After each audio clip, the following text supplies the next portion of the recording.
আমরা গত ম্যাচে কেপ ভার্ডের বিপক্ষে খেলায় দেখেছি যে 16-14 ফাউল পয়েন্টে বিতর্কিত সিদ্ধান্ত দেওয়া হয়েছে। এরপর মিশরের সাথে ম্যাচে রেফারি সরাসরি আর্জেন্টিনার পক্ষ নিয়েছেন বলে মনে হয়েছে। আমার জীবনে এ ধরনের পক্ষপাতমূলক ম্যাচ আমি কখনো দেখিনি। পুরো বেইমানি করা হয়েছে। মনে হচ্ছে পাড়ার বড় ভাইদের মতো রেফারি সেখানে একপেশে মার্কিং করেছেন। আর্জেন্টিনার খেলোয়াড়রা ম্যাচে ফাউল করলেও রেফারি তা উপেক্ষা করেছেন। রেফারি কেবল খেলোয়াড়দেরই কার্ড দেননি, বরং কোচকেও কার্ড দেখিয়েছেন। মিশরের ক্ষেত্রে অনেকগুলো ফাউল ও ফ্রি কিক পাওয়ার যোগ্য হলেও রেফারি কোনো সাড়া দেননি এবং গোলও বাতিল করেছেন। মন পক্ষপাত দেখে মনে হচ্ছে ফিফা যেন মেসির ব্যক্তিগত সম্পত্তি।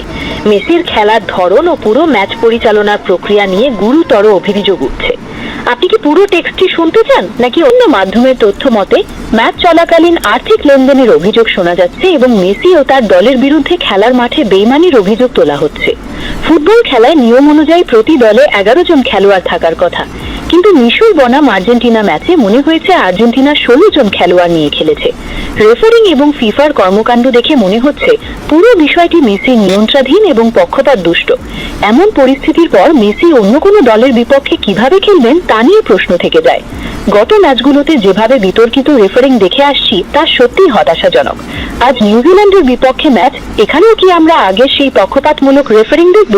তাহলে আর্জেন্টিনার এই দলটির ওপর আর ভরসা কিভাবে রাখা যায়? আজকের ম্যাচে আর্জেন্টিনা কিভাবে খেলবে, এটাই এখন সবচেয়ে বড় প্রশ্ন।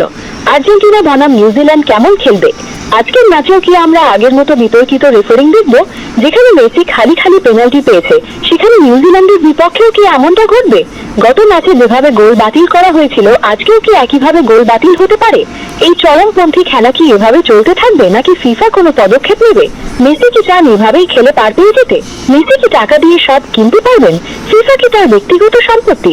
মেসি কি কোনোদিন ফেয়ার খেলেছেন, নাকি এভাবেই পার পেয়ে যাবেন? এভাবে কি তিনি গোল্ডেন বুট জিতবেন?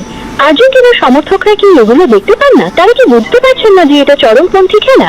এখন আপনি কি এই বিষয়ে আপনার আরো কোনো মতামত জানাতে চান, নাকি অন্য কিছু শুনতে চান? বন্ধুরা, আজকের মতো এই পর্যন্তই।